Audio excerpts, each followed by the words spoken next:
Hi అండి. Welcome back to my channel Padmaja's kitchen.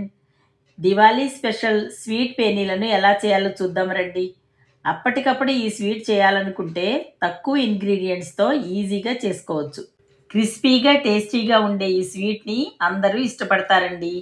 ఇప్పుడు దీని ప్రాసెస్ చూద్దామా? ముందుగా ఒక బౌల్ తీసుకుని దానిలో జల్లెడ పెట్టుకుని 1½ కప్పు మైదా పిండిని వేసి జల్లించండి. మీకు మైదా పిండి వద్దనుకుంటే గోధుమ పిండితోనైనా చేసుకోవచ్చండి. ఇలా జల్లించిన తర్వాత దానిలో కొంచెం సాల్ట్ వేసి పిండంతా బాగా కలపండి. ఇలా కలిపిన పిండిలో 1 స్పూన్ వేడి ఆయిల్ వేసుకుని ఆయిల్ పిండికి పట్టేటట్టుగా ఈ విధంగా కలుపుకోండి. తర్వాత పిండిలో కొంచెం కొంచెం వాటర్ పోసుకుంటూ పిండిని పూరీ పిండిలా కలుపుకోండి. స్వీట్ గుల్లగా రావాలంటే పిండిని చేత్తో బాగా ఒత్తుతూ కలపండి.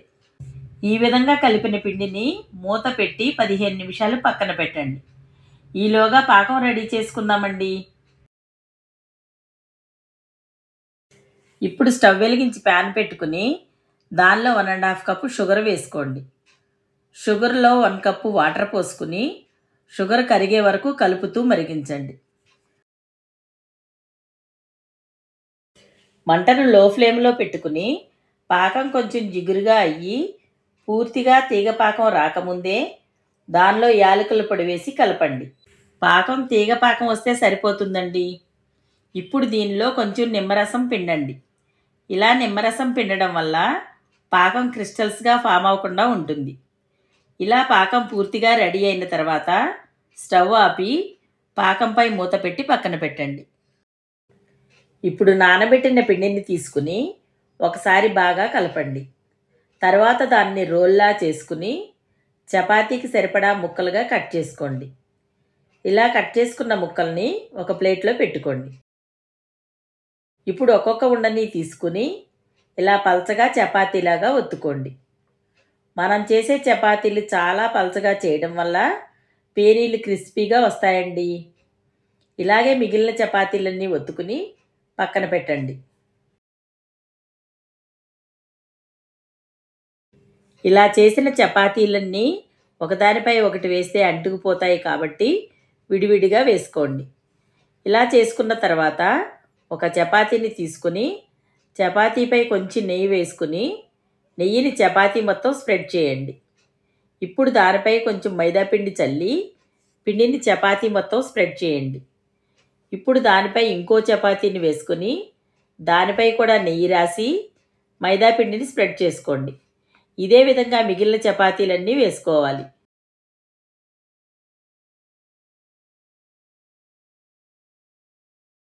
చివరగా వేసుకున్న చపాతీ మీద కూడా నెయ్యి అప్లై చేసుకోండి.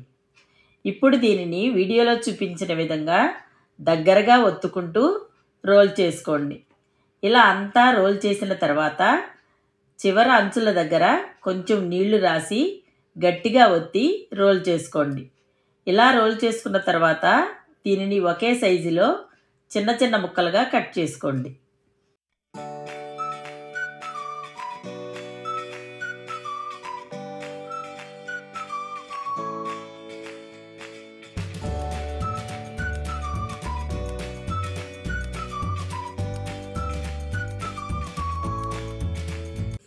ఇలా లేయర్స్గా వచ్చిన ముక్కలను ఒక్కొక్క ముక్కను తీసుకుని చపాతీ కర్రతో గట్టిగా ఒత్తకుండా లైట్గా ప్రెస్ చేసుకోండి. గట్టిగా ఒత్తితే లేయర్స్ అన్నీ కలిసిపోయి స్వీట్ సరిగా రాదు కాబట్టి లైట్గా ఒత్తుకోండి. ఇలా అన్ని పేనీలను రెడీ చేసుకోండి. ఇప్పుడు స్టవ్ వెలిగించి డీప్ ఫ్రైకి సరిపడా ఆయిల్ వేసుకుని నూనె కొంచెం కాగిన తర్వాత ఒక్కొక్కటిగా నూనెలో వేసుకోండి. నూనె బాగా కాగితే పేనీలు పైన రంగు మారి లోపల వేగవు కాబట్టి మీడియం ఫ్లేమ్లో పెట్టి రెండు వైపులా తిప్పుకుంటూ మంచి గోల్డెన్ బ్రౌన్ కలర్ వచ్చే వరకు వేయించుకోండి. ఇలా వేగిన వాటిని తీసి ఒక ప్లేట్లో పెట్టుకోండి.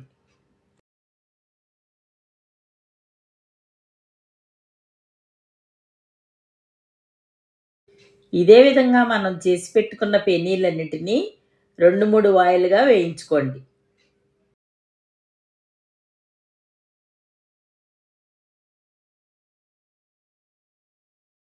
ఇప్పుడు పాకాన్ని ఒకసారి వేడి చేసి వేడివేడి పాకంలో ఒక్కొక్క పేనీ వేసుకొని పాకంలో ముంచి రెండు వైపులా తిప్పుతూ 1 నిమిషం ఉంచండి. పాకం పూర్తిగా పీల్చుకున్న తర్వాత వాటిని తీసి ఒక ప్లేట్లోకి సర్వ్ చేసుకోండి. అంతేనండి, వేడి స్వీట్ పేనీలు రెడీ అయ్యాయండి. వీటిని చల్లారిన తర్వాత ఎయిర్ టైట్ డబ్బాలో స్టోర్ చేసుకోండి.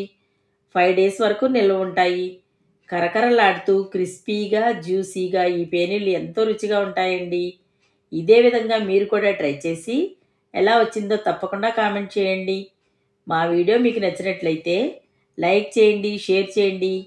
కొత్తగా ఛానల్ చూసేవాళ్ళు సబ్స్క్రైబ్ చేసుకోండి.